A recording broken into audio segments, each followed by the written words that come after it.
अच्छा जी, इसमें शर्जील नेक्स्ट जो बात है वो ये है कि जो कैफ़ के बच्चे हैं ना, शायद फ़ॉर्म वाले आपसे कम कंसर्न्ड होते हैं।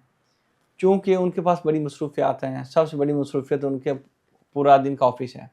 उसके बाद उनकी लेक्चर्स हैं, फिर उसके बाद उन्हें खुद भी पढ़ना है, उनकी कोई शायद ही सोशल लाइफ़ होती है हमारे सीए वालों की, आपको पता ही है, ठीक है? नहीं, फिर भी कहीं न कहीं कुछ ना कुछ होता है।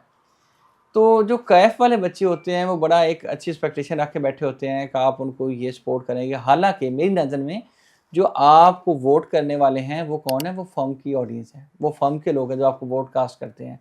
देन आप इलेक्शन को कंटेस्ट करने के बाद विन करते हैं।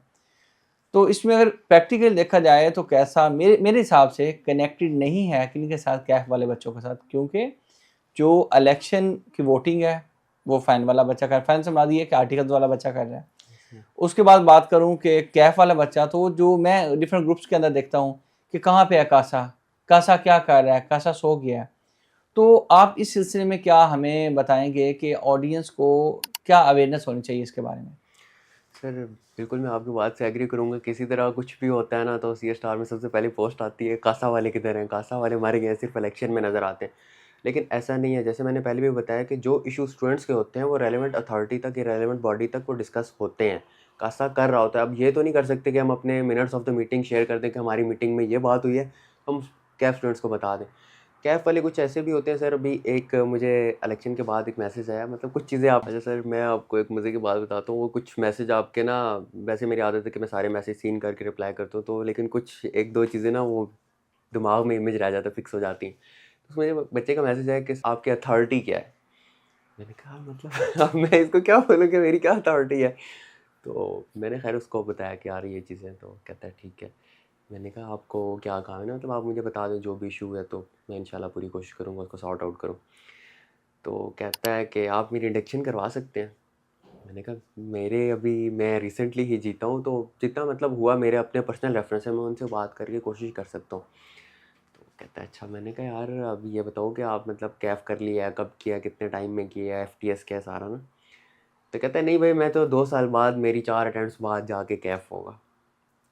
मैंने कहा यार मतलब कि अभी 2 साल बाद, मेरा टेन्योर ही 2 साल का है, तो मैं 2.5 साल बाद तुम्हारे आर्टिकल कैसे रजिस्टर कराऊंगा।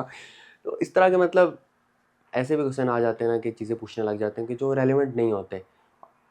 थोड़ी सी चीज़ों को रेलिवेंट रखें, ठीक है। कासा मेंबर आपके लिए मतलब करते हैं, मैं जैसे पहले भी बता चुका हूँ कि आवाज़ उठाते हैं, रेलिवेंट बॉडी तक आपकी बात पहुँचती है, और जो इशू मतलब सॉर्ट आउट हो सकते हैं वो करने की कोशिश करते हैं। जो रेलेवेंट जो वोटर्स होते हैं ना हमारे, आप जैसे पूछ रहे थे कि वो फर्म के जो सीए ट्रेनी होता है, जो आर्टिकल रजिस्टर कर चुका होता है, सिर्फ वो वोट कास्ट कर सकता है। लेकिन ऐसा नहीं है कि हम कैफ़ को भूल जाएं। मैं खुद कैफ़ एएफसी के ही बाद आया हूँ ना, तो मैं उनको अगर भूल जाऊँ तो भी गलत बात है कि ठीक है हम भी वैसे ही थे जैसे अब वो बिहेव कर रहे हैं।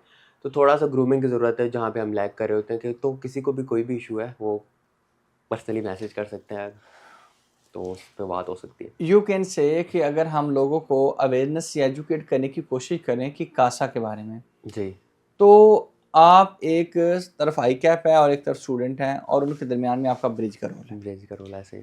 अच्छा, अब इसमें सर अगर हम डिस्कस करें तो इस तरह से है कि किसी बच्चे का इशू है, उसको फ़र्ज़ कीजिए कोई जेन्युइन इशू है जी, लाइब्रेरी जी आपकी 10 बजे तक बंद होती है तो ये 12 बजे तक ओपन होनी चाहिए, ठीक है, जी रात जी 12 बजे तक, जी सर। जी आगे पेपर आ गए, ठीक है। ये एक जेन्युइन इशू है, बिल्कुल। एक बात है। अच्छा जी, फ़र्ज़ कीजिए कि कुछ लोगों ने कैफ पास कर लिया, उनको इंडक्शन नहीं मिल रही, उसके ऊपर कासा के पास कहीं से स्टैट्स पहुँचाए जाएँ या कासा अपनी रिसर्च करे और वो आईकैप के साथ बात करें, देखें जी इतने लोग हमारे क्वालिफ़ाइड कैफ क्वालिफ़ाइड वो मतलब फ़र्ज़ करें कि इंडक्शन के ऊपर ऑन बोर्ड नहीं हुए।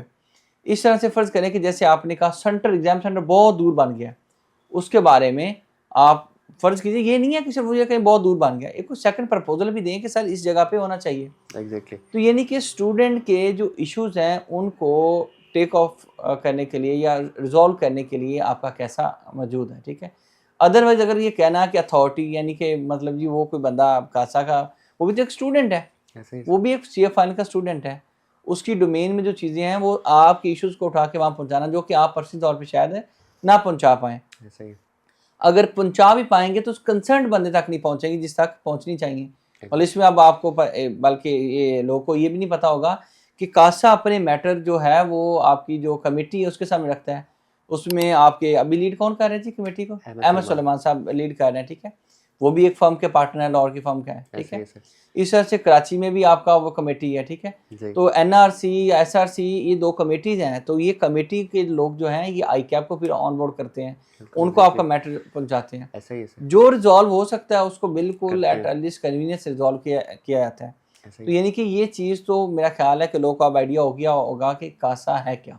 एग्जैक्टली सर ऐसा ही है। अच्छा, आगे सर ये मुझे बताइए कि आप उसके अलावा कौन-कौन से ऐसे मसाइल हैं जो मैंने आपके साथ डिस्कस किए जो आप रिज़ॉल्व कर सकते हैं? सर जो भी आपने जो भी डिस्कस किया ना, लाइब्रेरी वाला और सेंटर रिलोकेशन वाला सजेशन, वो सारी चीज़ें हैं, वो बात भी हुई हैं और वो हमारी अथॉरिटी मतलब जुरिडिक्शन में है कि हम उन पे बात करें, उन पे वो सॉर्ट आउट करेंगे इंशाल्लाह, वो काम हो सकते हैं।